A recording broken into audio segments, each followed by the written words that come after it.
Hi everybody, Darren Rookwood, and we are coming to you from our new in-construction studio. So we're going to have some exciting things coming up end of this year and the next year. We're looking at starting a blog, putting a lot more information out there for everybody. So stay tuned. We're actually going to bring in some guests from local area and maybe, not even so local, just to talk about not just real estate, but the surrounding areas, Maryland, Virginia, Delaware. So stay tuned. I'm not going to give you too much information now or give away names, but really cool stuff coming up. Market update for this December, it's the 15th, 2025. So we had some economists come in and speak with us as First Home Mortgage last week. They were talking about the future of the market next year and what it looks like to them.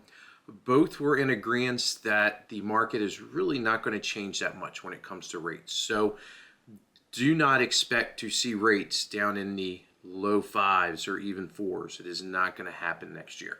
There's a lot of factors to that which we can talk about. We may even do a video on the blog about it, but expect 5.75, 5.875 to 6.5, that range, depending on the loan you're doing and type of scenario.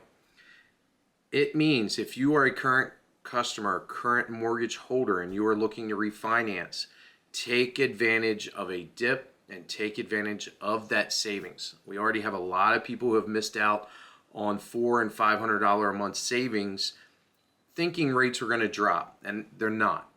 The moral of the story is a bird in the hand.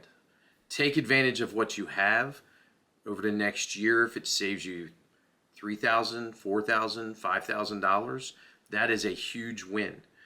We do not expect rates to come down next year. There is nothing that shows in the near future rates are going to continue to decline. A lot of things with regards to inflation, the jobs market, and just the overall current economy all are leading us to think that rates are going to stay just about where they are.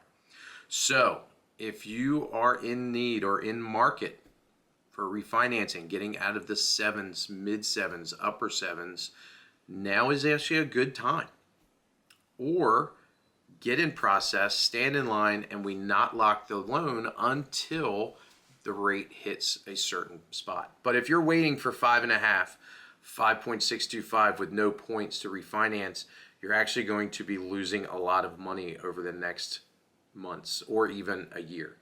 So take advantage. Let us know if we can answer any questions or go over numbers with you. And I hope you guys have a great holiday, and we'll talk